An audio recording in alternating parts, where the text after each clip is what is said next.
Y'all,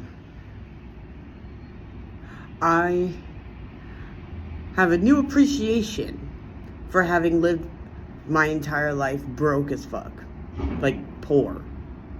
Because I'm watching this video from Dr. Mike interviewing this woman who was trying to be an influencer and got these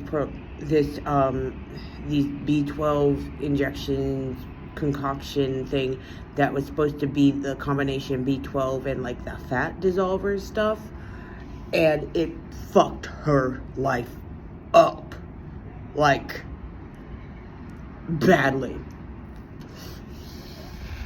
And I'm so proud of her. She's beautiful. She's a beautiful woman. Like, even when they showed like pictures from her Instagram from before this all happened, she was beautiful back then. And it's really a damn shame that the most beautiful people, like, I'm talking on just on the outside,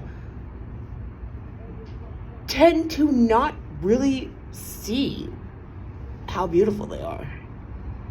And she's obviously beautiful on the inside too, because like just listening to her voice and listening to her tell her story, I can feel that she's just a really beautiful person inside and out type of thing, right? And I'm not even halfway through the video and I'm just like, wow. If I hadn't been too broke to even consider anything like this, I could be one of them. And this is not even the first horror story I've ever heard of people getting these injections or whatever done and then it going horribly wrong. You know? It's not, but it is the worst one I've ever heard. And the way that people treated her.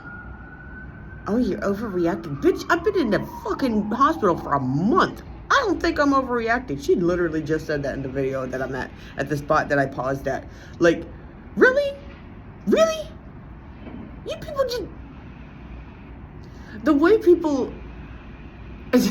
way the society in this country works, the way it's like, it preys upon the insecure, it encourages and then preys upon the insecurities in people. And then as soon as it goes wrong for them, they blame them. They blame the victim. Which, I'm sorry, but it is typical culture across the globe, in my opinion, to victim blame. That is a part of culture that and I mean all cultures across all ethnicities, nationalities, etc., that needs to die. It needs to die. And I don't care what it is you're victim blaming about. I don't care if it's rape. I don't care if it's malpractice or whatever. I don't give a fuck. Stop victim blaming, you fucking assholes.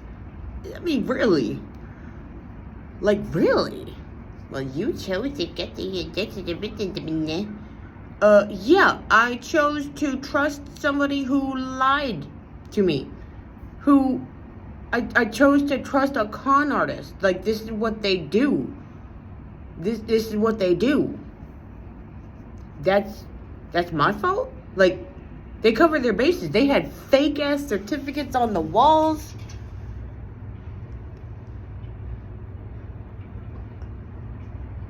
Because I'm not a con artist and I don't think like a con artist, that's my fault?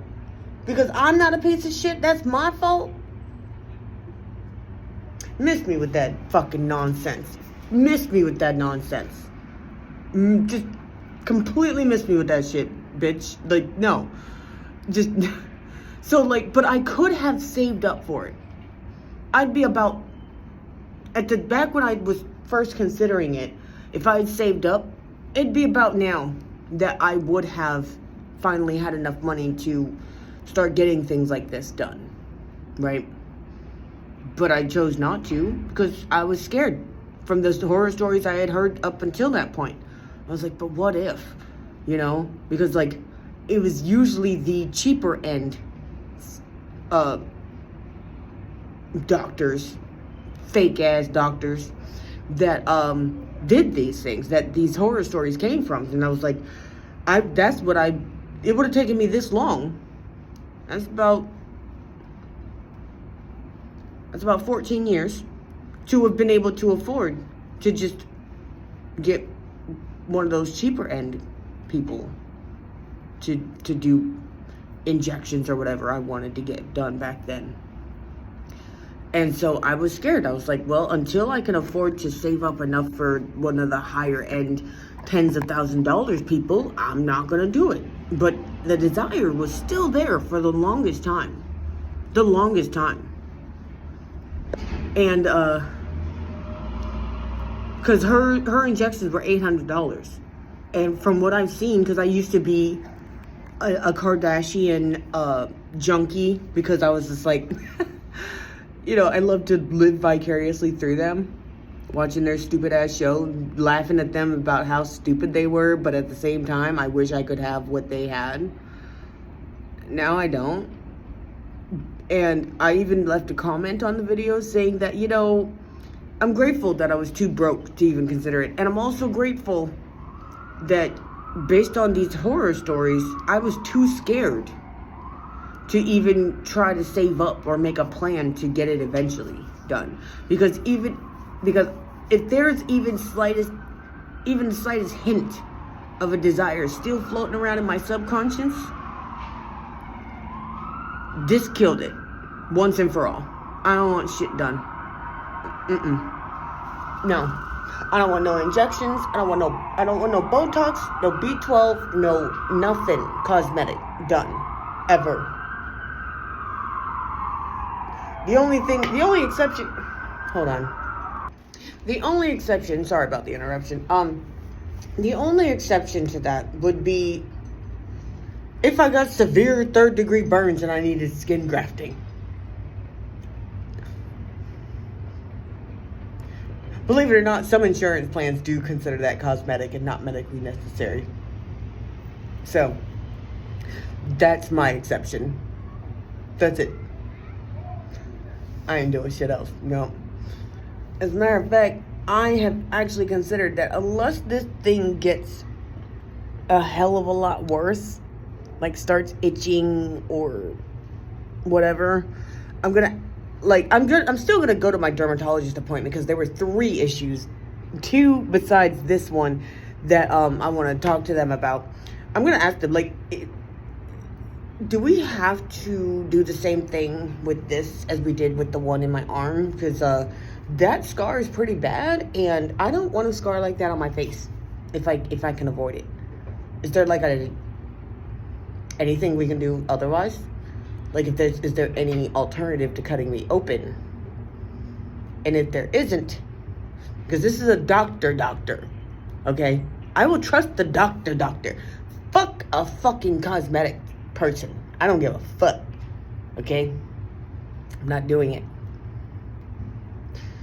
I'm gonna ask them, what are the alternatives? Because, look, it's permanently bruised. That's not going anywhere. That is a bruise. And that's not going anywhere. On the bright side, it kind of gives me like a smoky eye. A permanent smoky eye. Literally, eye. Because obviously it's not on this side. I look like a raccoon. I look like a panda. Panda. I'm okay with that. These are genetic. They're made worse. They're exaggerated by my insomnia, but they are genetic. Because even when I get the best sleep ever for a while, I actually was sleeping regularly for about 8 months straight before moving into my apartment. It was great. I went to bed early. I got up early. I was great. And they weren't so bad, but they were still there. So, yeah. Anyways, stuff like that. I am a sexy bitch, and you don't mess with perfection. And remember, if you haven't heard me say it already, my definition of perfection is not a synonym for flawless. My definition is just as it ought to be. Just as it ought to be. And this is how I ought to be. Love you guys, and I'll see you later. Bye-bye.